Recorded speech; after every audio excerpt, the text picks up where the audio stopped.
Gente querida, paz do Senhor Jesus, mais uma vez aqui, pastor Jefferson Santos.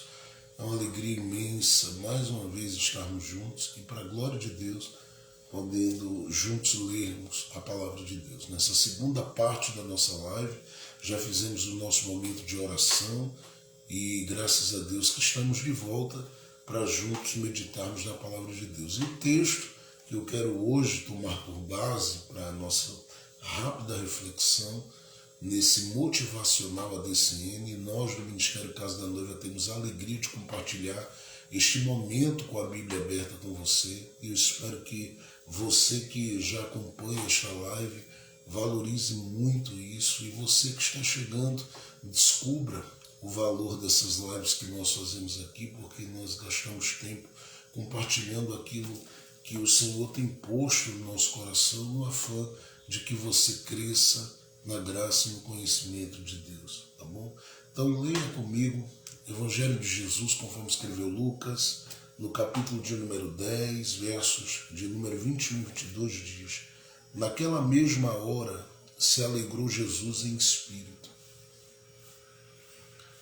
e disse: graças te dou, ó Pai, Senhor do céu e da terra, que escondestes estas coisas aos sábios e inteligentes e as revelastes às criancinhas. Assim é, ó Pai, porque assim te aprove. Tudo por meu Pai me foi entregue, e ninguém conhece quem é o Filho senão o Pai, nem quem é o Pai senão o Filho, e aquele a quem o Filho o quiser revelar. E aquele a quem o Filho o quiser revelar. Você sabe bem que Jesus havia convocado, chamado, separado um grupo de pessoas para serem canais, instrumentos, porta-voz da sua mensagem. E estas pessoas, as quais o Senhor Jesus havia comissionado, o texto de Marcos 3,13 fala muito bem disso, são pessoas a quem Jesus, em 2, 3 momentos nos evangelhos, decidiu dar algumas instruções e orientações e enviá-los para cumprirem uma missão. E eu sei que, quando eu me refiro a esses 3 momentos, eu estou me referindo a Lucas, no capítulo 10, a Lucas, capítulo de número 9, e também ao Evangelho de Jesus, conforme escreveu Lucas, no capítulo de número 22, lá pelos versos de número 35 em diante. Quando Jesus ele traz à tona esses 2 primeiros momentos, onde ele comissiona, onde ele chama e onde ele autoriza, orienta e instrui e envia os seus discípulos para cumprirem uma tarefa e uma missão. E aqui no capítulo 10 é um desses momentos, onde Jesus revelou para eles que jamais os enviaria para cumprir alguma coisa que ele não soubesse que os seus discípulos eram capazes de cumprir. Porque essa chamada de Jesus aqui para eles logo os coloca, eu tenho certeza, em total desconforto no coração deles, uma vez que eles andam com Jesus e tudo, na maior parte desse tempo que eles andam com Jesus, é realizado pelo próprio Jesus. É claro que houve um momento ou outro em que alguma coisa os discípulos estavam fazendo, inclusive a Bíblia se refere a batismos, a Bíblia se refere à operação de determinados sinais, expulsação de demônios, mas na maior parte do tempo é Jesus quem está realizando. Eu sei, nas questões, por exemplo, o próprio Jesus deu a eles para que eles repartissem com o povo, e eles mesmos passaram a ver, viver, experienciar aquele milagre específico que ali acontecera. Mas é bom que se diga que na maior parte do tempo, e quase durante todos os 3 anos e meio do ministério de Jesus, as pessoas tocam em Jesus, Jesus fala às pessoas, ministra às pessoas, opera com poder sobre elas, ressuscita, levanta paralíticos, abre os olhos aos cegos, cura mudos e surdos, faz milagres de níveis tão altos, mas tão altos que deixa todo mundo em polvorosa, de modo que há multidões que correm para a região da Galileia, conforme o texto que eu sempre cito de Mateus capítulo 4, verso 23, e vão no afã de se aproximarem dele e extraírem dele algo especial. Então vem doentes de toda ordem, de todo tipo. Mas isso não significa que o próprio Jesus não repartiu, não compartilhou, não teve o desejo de dar aos discípulos algo mais. Ele foi dando a esses discípulos a oportunidade de viverem também uma ligação com este poder, com esta autoridade. Eu sei que em muitos momentos, como por exemplo Mateus capítulo de número 14, Marcos 4, a partir do verso 35, quando os discípulos estão no barco, eles se sentem acuados, temerosos por causa de uma tempestade, e em outro momento porque um vento muito forte, uma tempestade muito forte também balançava o barco que eles estavam. Eu sei que em alguns momentos eles se sentem totalmente seguros, porque deixaram tudo para seguir a Jesus e eles não sabem o que é que vão colher desse processo das mãos de Jesus e daquilo que o próprio Jesus reservou e guardou para o coração deles. Da mesma forma que é bom que se diga que eles não se sentem também totalmente certos de toda a graça e de toda a ação do secreto conselho de Deus na pessoa de Jesus, porque ele é o verbo que se fez carne. E ele ainda, para esses discípulos, é um grande mistério. Imagine que se Paulo, sendo apóstolo de Jesus, ele vem depois dos discípulos, escreve aos Efésios que Jesus ele é um mistério escondido, era um mistério escondido no seio do Pai. Imagine para os discípulos que estão caminhando com ele. Eles ainda estão bombardeados demais, de uma forma constante, por aquela ideia de que gente fala de Jesus como mestre, outros como profeta, outros como um revolucionário, outros como um mensageiro, outros como alguém que tem uma missão a cumprir, outros como um enviado apenas de Deus. Mas esse discernimento, essa percepção, eles ainda não têm. E por mais que Jesus fale, por mais que Jesus explique, por mais que Jesus tente abrir o leque da graça para eles poderem conhecer mais dele, esses discípulos ainda estão sendo orientados e instruídos a Jesus a perseverarem no caminho. Inclusive Jesus diz para um deles que ele ainda vai precisar se converter.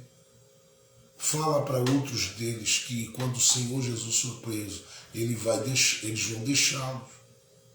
Então ele sabe muito bem que ele está lidando com esse grupo de pessoas a quem, por mais que ele conceda o direito de ouvi-lo, de presenciarem os seus milagres e de vivenciarem esse palmilhar, essa caminhada com Jesus, boa parte desses discípulos ainda estão com o coração conectados a outras coisas que não permitem que eles tenham a visibilidade e o discernimento da pessoa de Jesus na sua plenitude, no seu poder, no seu poderio, na sua autoridade. Por que eu estou falando isso?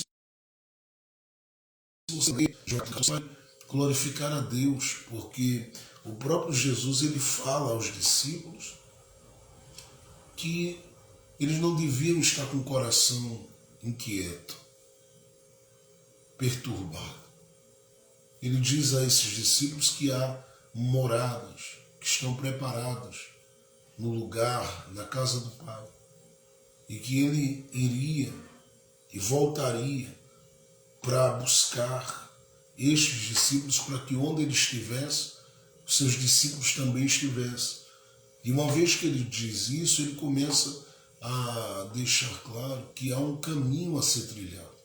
E as pessoas que estão com ele, me refiro inclusive os próprios discípulos querem saber que caminho é esse. Ele fala nesse capítulo 14 da pessoa do Pai também.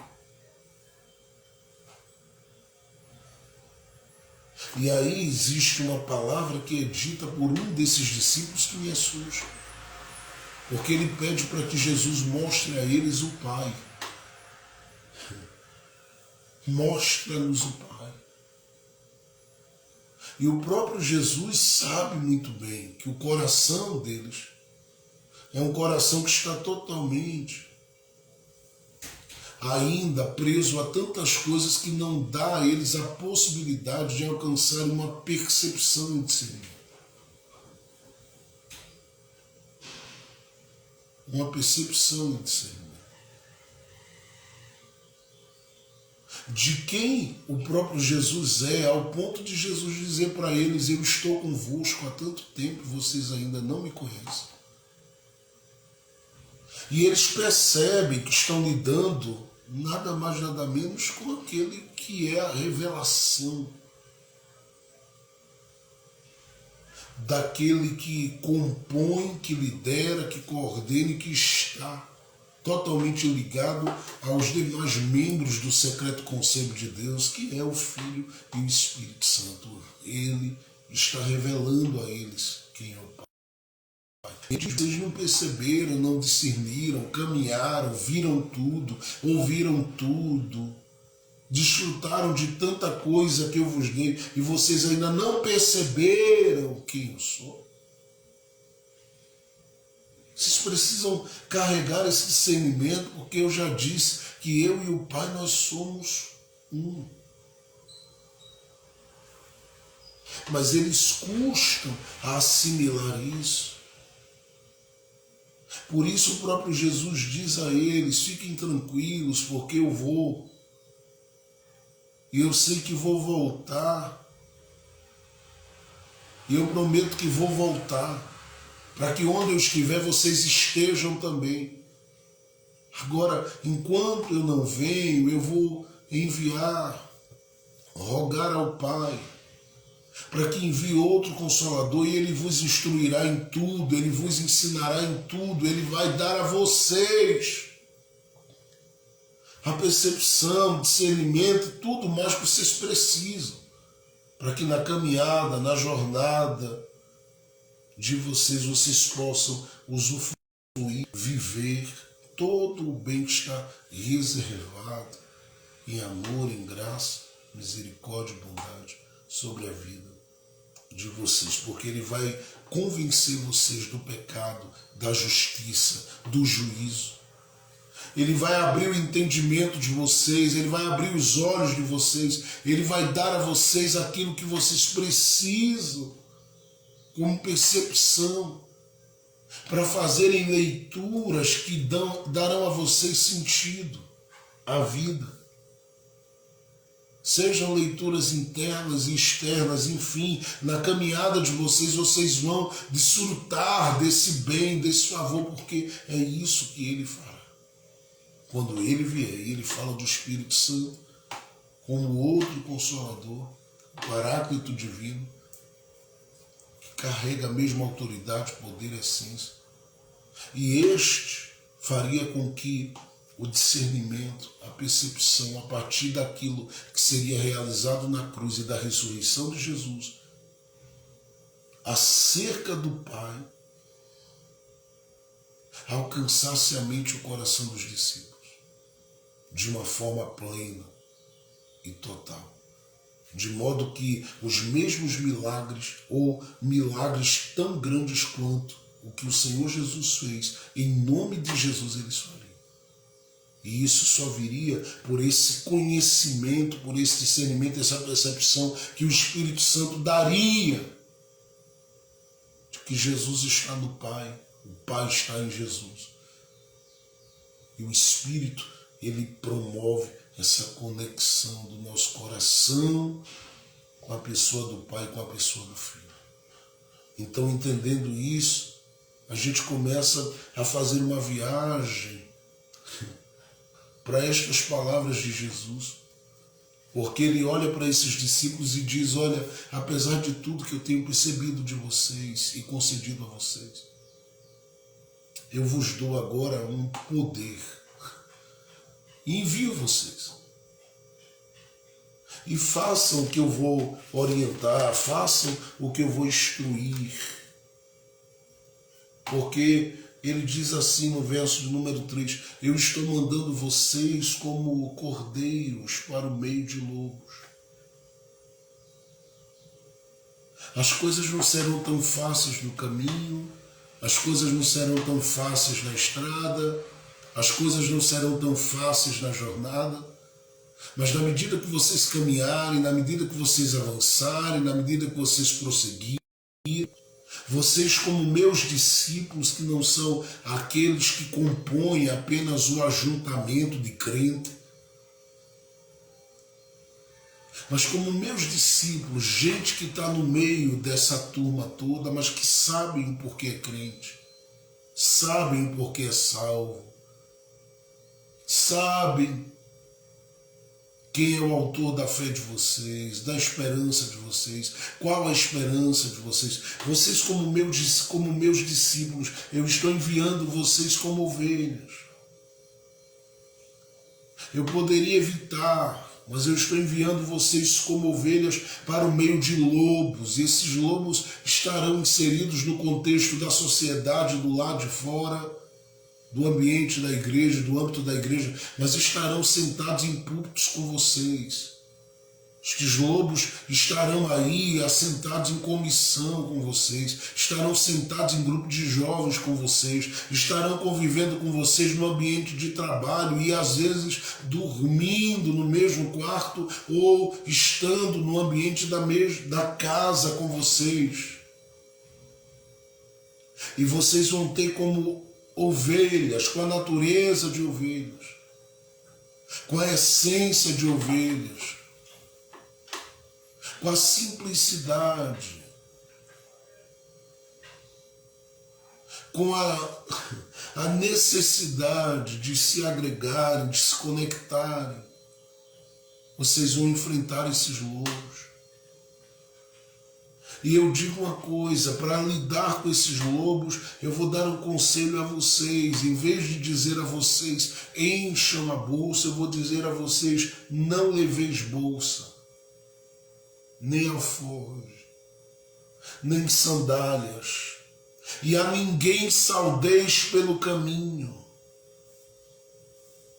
E em qualquer casa onde vocês entrar, em qualquer casa onde entrar,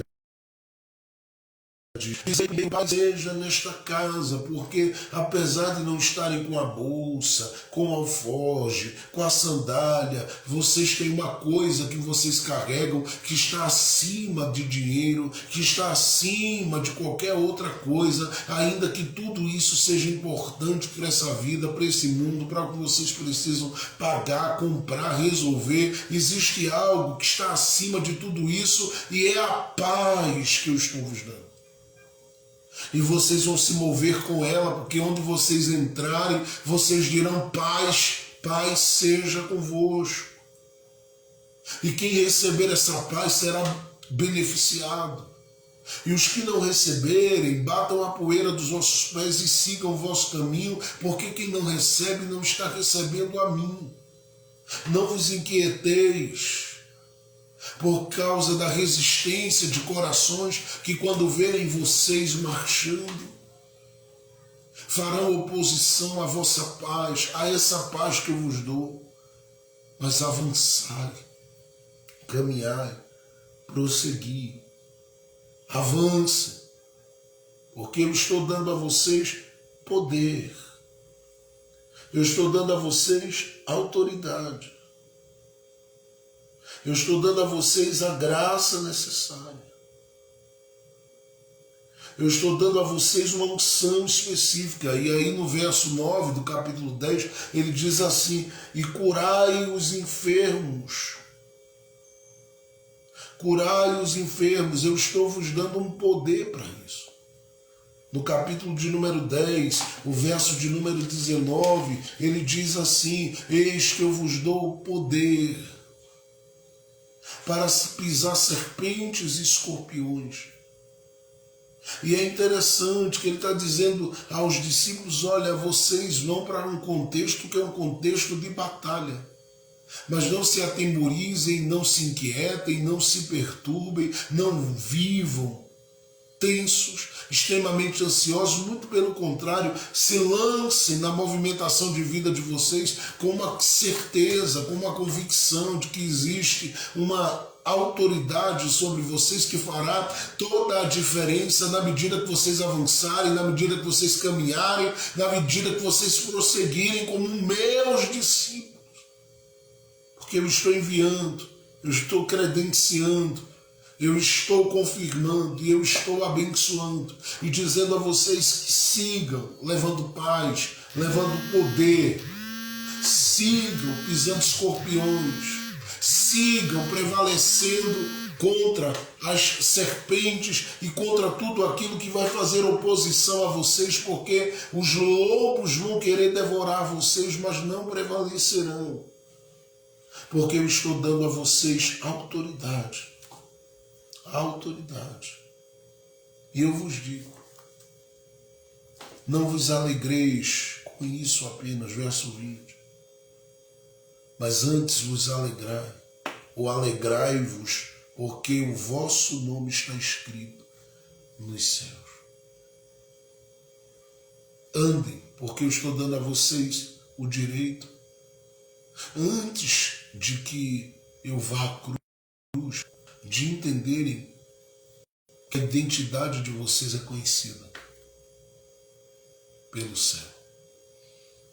De modo que vocês não vão se mover aqui embaixo sem amparo, sem proteção, sem segurança, sem o cuidado, sem o carinho, sem o toque, sem a vida. Não. Eu quero deixar claro para vocês que o caminho de vocês será lindo, precioso, cheio de esperança, cheio de vida, cheio de paz. E vocês se moverão na caminhada de vocês, vivendo todo o bem, todo o favor que eu mesmo tenho reservado para a existência, para a vida de vocês.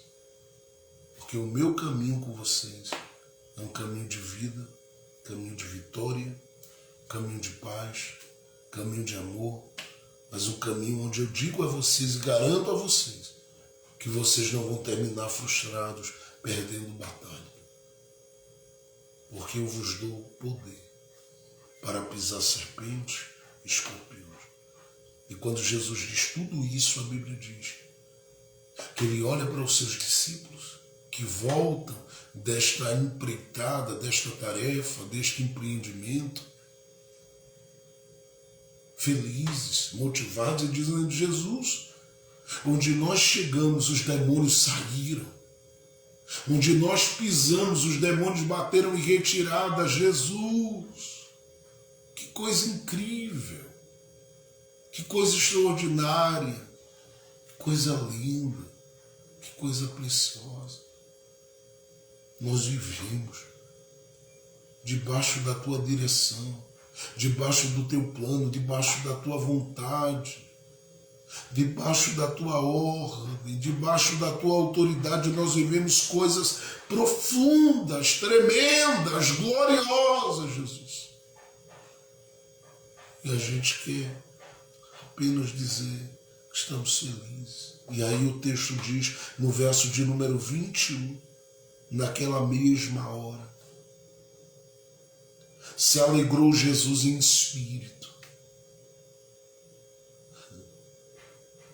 e disse: graças te dou, ó Pai, Senhor do céu e da terra, que escondestes estas coisas aos sábios e inteligentes e as revelastes às criancinhas. Assim é, ó Pai, porque assim te aprouve. Eu te agradeço, porque tem tanta gente melhor do que eles, mais habilitada, mais capazes. Tem tanta gente que poderia estar, que poderia ser, mas o Senhor decidiu abrir a porta para eles, trazê-los para dentro, acolhê-los, amá-los, compartilhar com eles. Então Jesus se alegra, dizendo assim: eles são e não passam de pequeninos, ovelhas, enviados, pequeninos. Mas são pequeninos que o Senhor resolveu agraciar, alcançar, tocar, abrir o céu, manifestar algo sobre eles. São pequeninos que o Senhor decidiu dar a eles o direito de se moverem e viverem uma vida produtiva, crescente, multiplicada, carregada de graça, carregada de favor, carregada do bem e carregada da bondade de Deus.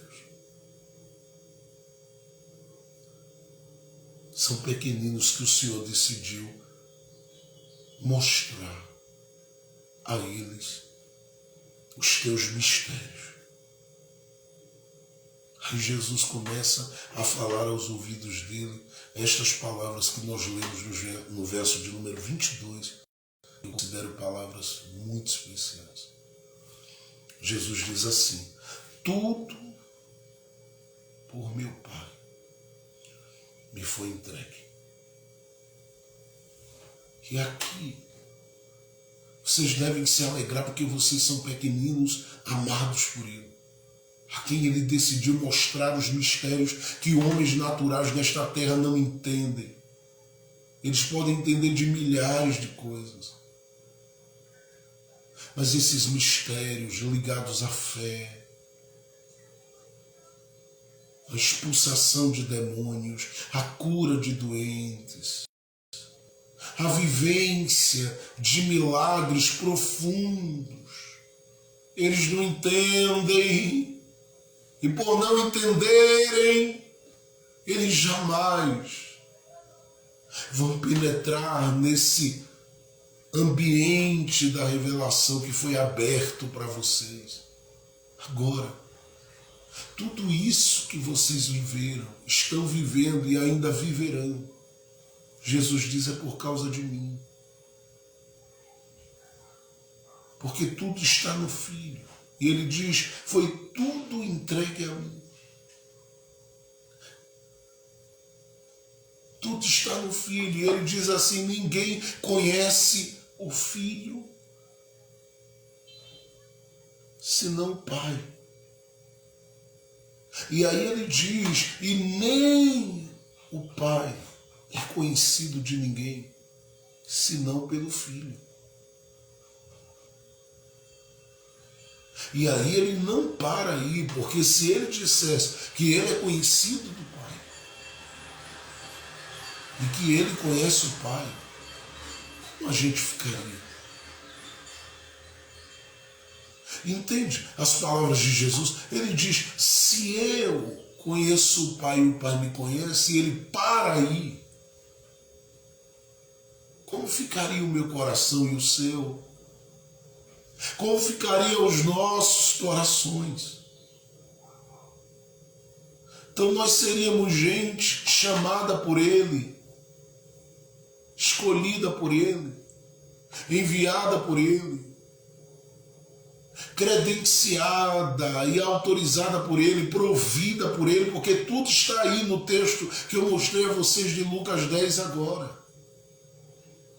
Seríamos gente pequenina a quem Ele trouxe para um ambiente de discernimento, de percepção que não foi aberto aos sábios e entendidos. Meu Deus! De modo que eles ouvem as coisas de Deus e jamais conseguirão discerni-las como você discerne e percebê-las como você percebe, ainda que você não tenha nenhum grau de formação. mas tem coisas que foi dada a você pelo Espírito Santo. Então eu fico olhando para o texto e fico me perguntando o que seria de mim, de você, se Jesus parasse e dissesse: o Pai conhece o Filho conhece o Pai, e acabou. Mas ele não para aí. E ele não para porque ele sabe que vai sair de cena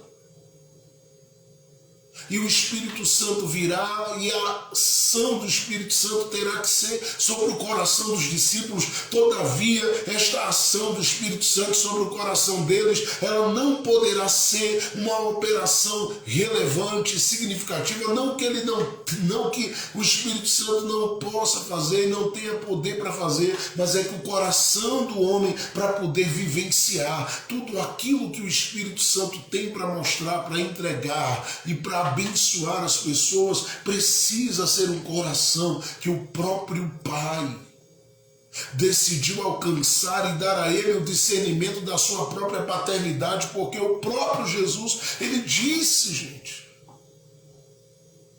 que o Pai conhece o Filho conhece o Pai, e ele disse que rogaria ao Pai para que enviasse o Espírito Santo. Ou seja, se não houvesse uma percepção e um discernimento dessa paternidade, não haveria possibilidade nenhuma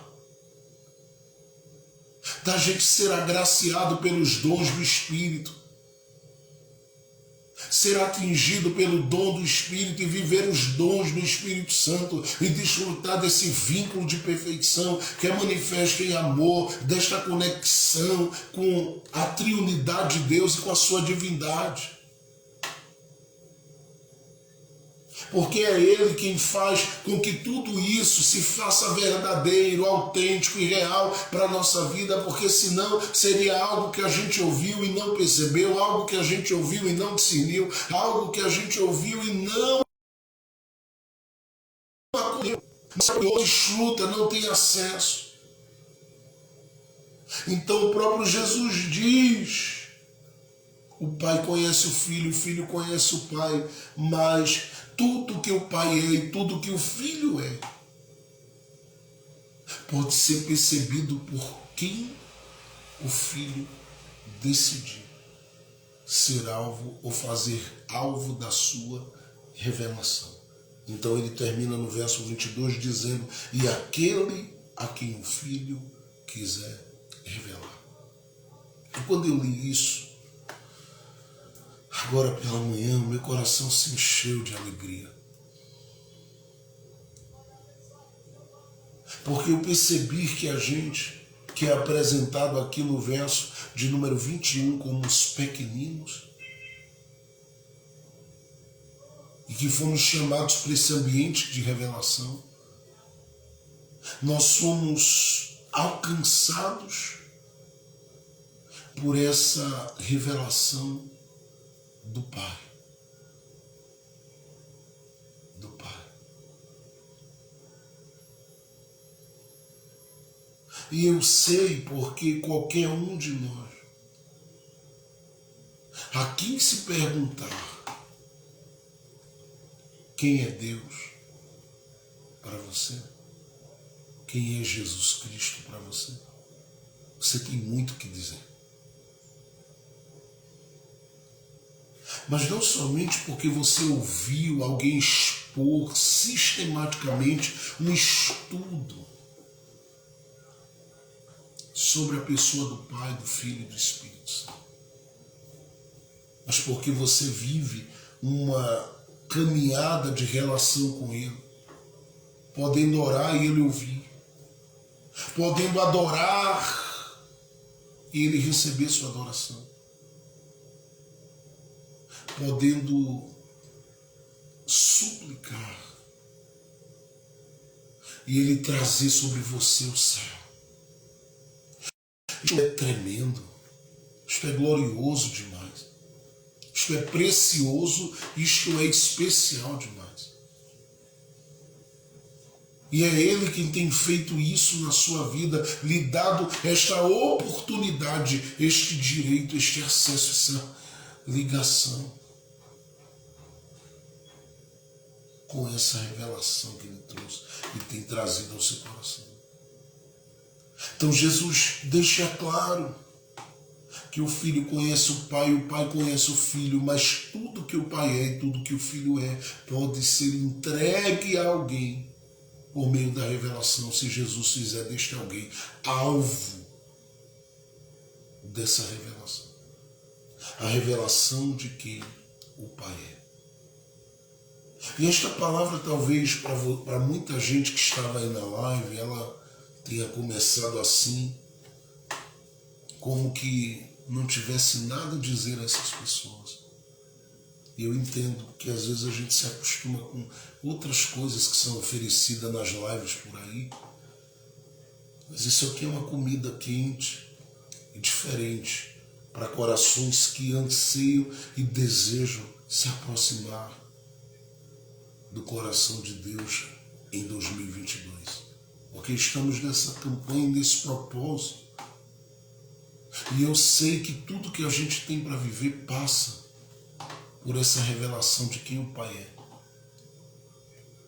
E é aqui que eu percebo que toda a nossa ansiedade, ela só é gritante na nossa vida, porque às vezes nos falta profundidade nesta revelação de quem é o Pai. A ideia de paternidade, eu já disse isso em algumas vezes, algumas pessoas sofreram ao longo do caminho e da vida e da sua jornada, seja ela ministerial ou como ovelha, e eu não falo somente no ambiente de congregação, eu não falo nos encontros religiosos que nós tivemos ao longo da vida com inúmeras pessoas, não. Eu estou falando de algo ainda mais amplo, que é o nosso convívio em sociedade. A maior parte das pessoas que eu já aconselhei na minha vida e que eu gasto tempo aconselhando, toda crise que elas vivem relacionadas ao que Deus é, está ligada a um envenenamento de Deus que essas pessoas sofreram.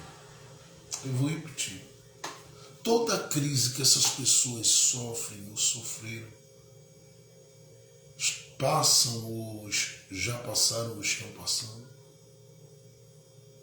ela está ligada, na verdade, a um envenenamento de Deus.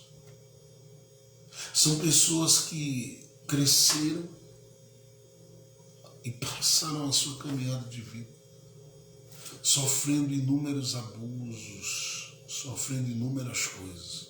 Eu não quero falar sobre elas aqui, porque algumas delas eu já citei algumas vezes nas lives. E a maior parte dessas pessoas que lidaram com isso, seja por parte de autoridade A, B, C ou D, ou no seu próprio convívio com pessoas que exercem sobre ela uma determinada autoridade, esse envenenamento que essas pessoas sofreram por parte dessas pessoas causou no coração delas na verdade, um bloqueio, uma barreira na relação delas com a pessoa daquele que tem prazer em se revelar para elas.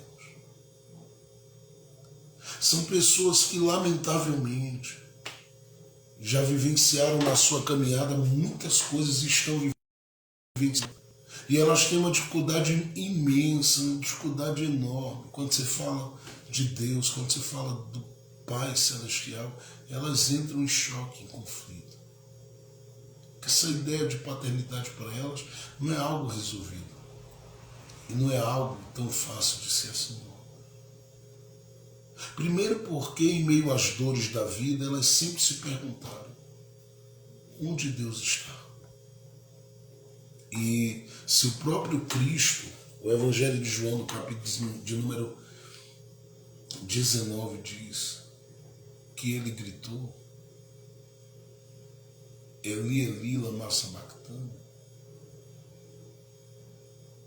Imagine quantas pessoas, em meio às dores da vida, não gritam e não gritaram. Por que me desamparaste? Outros já disseram onde o Senhor está.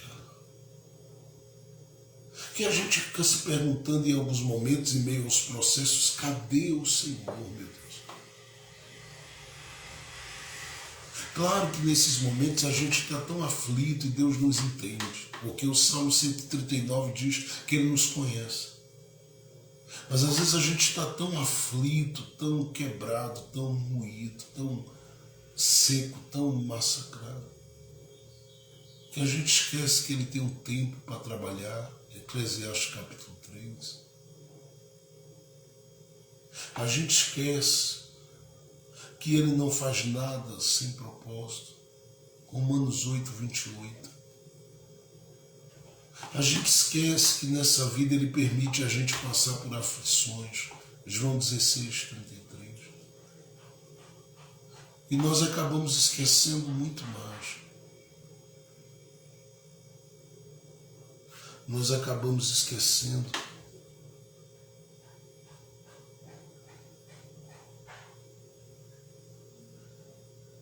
que a vontade dele é boa, perfeita e agradável acerca da nossa vida. Romanos capítulo 12, verso 2. E porque a gente esquece isso, a gente olha para o céu como se o céu estivesse vazio. Sente o próprio coração, como eu disse ontem, vazio e sem nada, como um barco vazio. E lida com as relações que ainda sobraram, porque às vezes não sobra nada, mas às vezes ficou ali ainda alguns pequenos encontros. Então a gente lida com as relações também de forma vazia. Jesus, em Lucas 11, verso de número 5 em diante, ele diz que um homem bateu na porta de outro homem que era um pai de família e gritou dizendo: me socorre, me ajuda, porque um amigo meu acabou de chegar de viagem e era meia-noite, diz, e eu não tenho nada a oferecer. E o que é que ele recebe desse homem? Apenas respostas logo de início, que o confrontam, dizendo a ele, olha, você não pode mais me incomodar, porque essa hora eu já estou com os meus filhos na cama e eu não posso me levantar para te dar.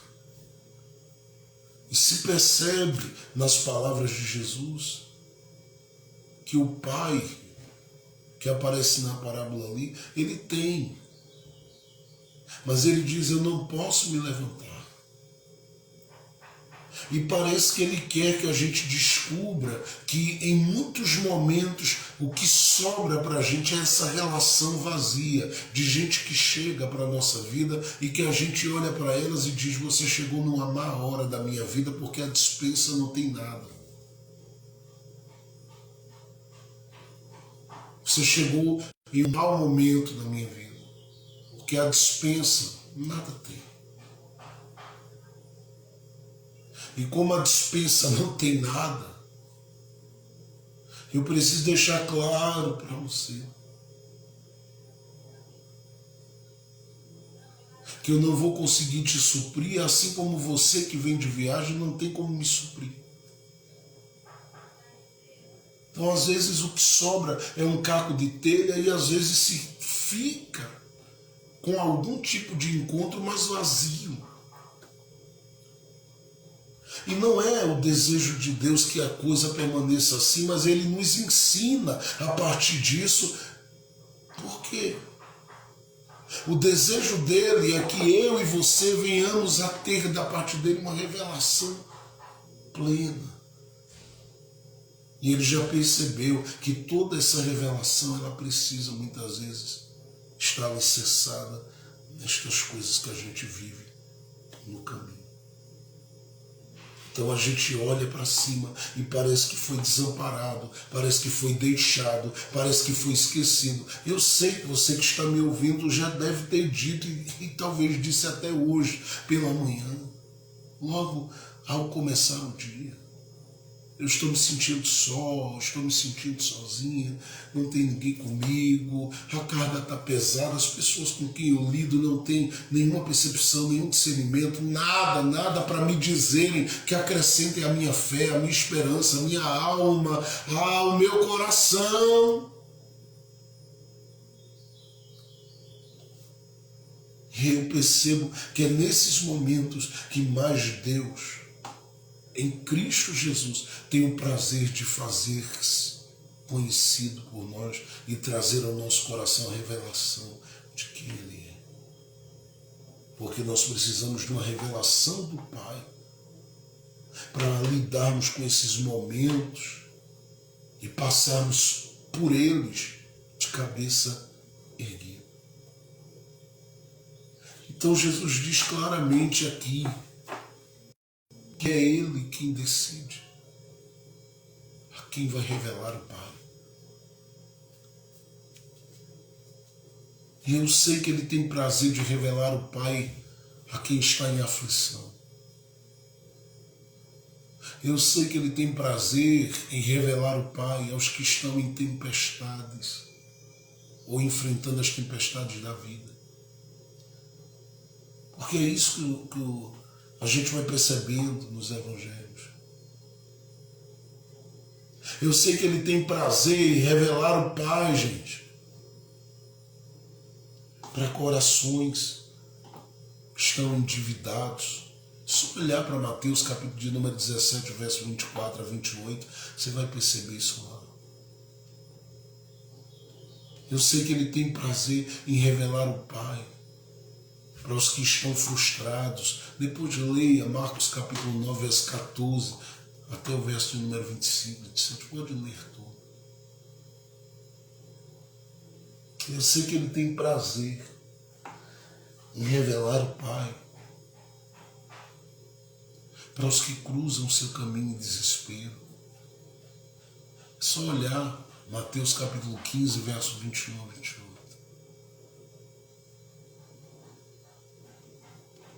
Mas Ele tem prazer em revelar o Pai, como Jesus disse aqui, aos pequeninos. Porque os pequeninos, segundo Ele, foram escolhidos pelo Pai para terem uma revelação de quem o Pai é. E aí eu sei que eu estou falando para pessoas que se abrissem as gavetas da sua alma nessa manhã e eu mostrar muita coisa que está aí guardada e que elas logo revelariam que não são coisas que cooperam com o seu dia a dia, com a sua história, com a sua existência. São pessoas que, se pudessem falar, gente, pessoas que, se pudessem falar, elas diriam dos muitos envenenamentos que sofreram na vida. Elas falariam de muitas coisas que aterrorizaram e aterrorizam sua existência, sua história. Eu lembro muito bem quando Jó expressou-se diante do tribunal que ele estava vivendo ali, dizendo: aquilo que eu temia me sobreveio. Porque a gente é surpreendido por caos, a gente é surpreendido por ventos, a gente é surpreendido por tantas coisas. Mas eu quero, com essa palavra aqui, dizer a você que o seu 2022 será um 2022 onde você vai passar mais uma vez tendo a revelação do Pai. E vai viver este ano superando tudo e todas as coisas como superou durante todos esses meses e durante esses últimos 5 anos da sua vida, que eu sei que não foram anos fáceis. E o Filho de Deus, ele tem esse prazer e quer revelar o Pai a você. Quando Paulo escreve a segunda carta aos Coríntios, no capítulo 5, verso 19, ele diz assim: Deus estava em Cristo, reconciliando o mundo consigo mesmo. Porque ele decidiu se fazer conhecido em Jesus. E é por isso que quando alguém disse a ele, mostra-nos o Pai, ele disse, eu estou aqui. Só que a gente está andando tão inquieto, tão preocupado com tanta coisa que a gente às vezes não consegue discernir. Eu penso que os próprios discípulos devem ter tomado um impacto porque eles, andando com Jesus, conforme Marcos capítulo 1, verso 39, pelas sinagogas, viram e ouviram, ia de encontro a tudo aquilo que eles estavam aprendendo com Jesus. Não que Jesus ensinasse uma nova doutrina, nada disso. Ele era o cumprimento da lei. Mas ele estava simplesmente trazendo aquele que era visto tão distante do coração humano para tão perto, que estava deixando claro que este, que é o Pai, decidiu colocar a cara na rua. Ele que por muitas vezes revelou-se para tantos, inclusive para a gente que ele chamou no Antigo Testamento de meu amigo, de homem segundo o coração dele. Ele decidiu colocar a cara na rua e qualquer um que estava acostumado com o ambiente da sinagoga, com os cultos da sinagoga, com qualquer reunião ligada às sinagogas daqueles dias ou ao santuário daqueles dias, qualquer um se inquietaria ouvindo Jesus falar o que falou aos discípulos, dizendo o Pai escolheu, o Pai está. Não, isso é uma coisa que chocava. E quando você lê, por exemplo, em Mateus capítulo de número 6, verso 9 a 13, os discípulos lidando com Jesus, dizendo para ele, Jesus nos ensina a orar, e ele vai ensiná-los. Ele começa a fazer uma oração que vai de encontro a tudo que se entendeu lá atrás, porque se você olhar para o Inário, olhar para o livro dos Salmos, você vai ficar assim assustado. Porque a ideia, por mais paixão, por mais fervor e por mais entrega que haja em cada clamor, em cada canto, que revelam também muitas orações, sempre há a ideia de um Deus que está acima de tudo, extremamente poderoso. E aí vem Jesus e diz assim, não, quando vocês forem orar, entrem no quarto, fechem a porta e orem ao Pai que está lá. E ao orarem ao Pai, gente, movam-se diante dele.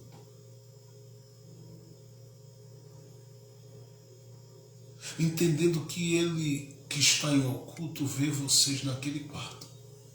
É muita proximidade. E vocês devem falar com ele, não dizendo Deus Todo-Poderoso, mas falem com ele, chamando ele de Pai. E lembre-se que ele não é Pai só de vocês, ele é Pai nosso.